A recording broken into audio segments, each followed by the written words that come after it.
Selamat datang di channel Advokat Juangga.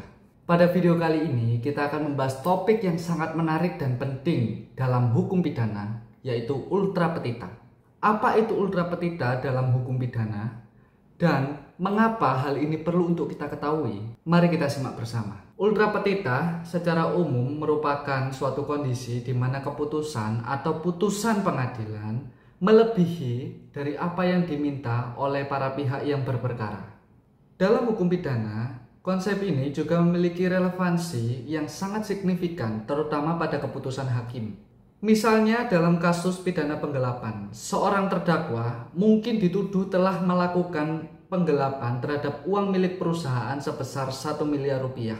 Jaksa penuntut umum dalam tuntutannya meminta agar terdakwa dipidana dengan pidana penjara selama 3 tahun.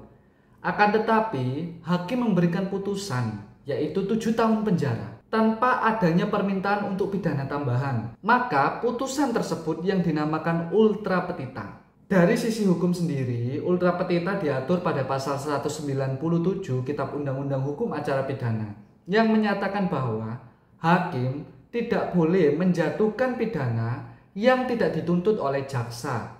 Ini menjelaskan bahwa hakim dalam putusannya harus tetap berada dalam tuntutan yang diajukan oleh jaksa penuntut umum.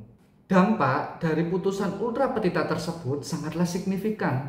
Pertama, putusan ultra petita tersebut dianggap cacat hukum dan menjadi alasan bagi terdakwa untuk mengajukan banding. Hal ini menjadi isu penting karena proses hukum haruslah adil dan sesuai dengan tuntutan yang diajukan oleh pihak yang berwenang. Untuk memberikan gambaran yang lebih jelas, sebagaimana contoh kasus yang kita bicarakan tadi, seorang terdakwa diduga telah melakukan penggelapan uang milik perusahaan sebesar 1 miliar rupiah dan jaksa dalam tuntutannya meminta hakim untuk menjatuhkan terdakwa pidana penjara selama 3 tahun. Akan tetapi, hakim dalam putusannya memberikan pidana terhadap terdakwa selama 7 tahun. Putusan itu yang dinamakan putusan ultra petita. Dalam situasi seperti ini, terdakwa bisa mengajukan banding dengan alasan bahwa putusan tersebut melebihi tuntutan yang diajukan oleh jaksa penuntut umum.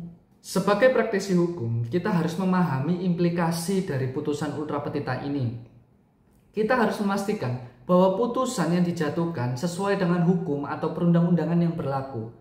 Dan kita harus memastikan bahwa hak-hak klien kita terpenuhi. Sebagai kesimpulan, ultra petita dalam hukum pidana merupakan suatu konsep yang sangat penting untuk kita perhatikan. Putusan yang melebihi batasan tuntutan tidak hanya menyebabkan cacat hukum, akan tetapi juga mempengaruhi keadilan dan hak-hak terdakwa. Terima kasih telah menyaksikan video ini. Jangan lupa like, komen, dan subscribe. Dan apabila Anda mempunyai pertanyaan, tuliskan komen di bawah. Semoga bermanfaat.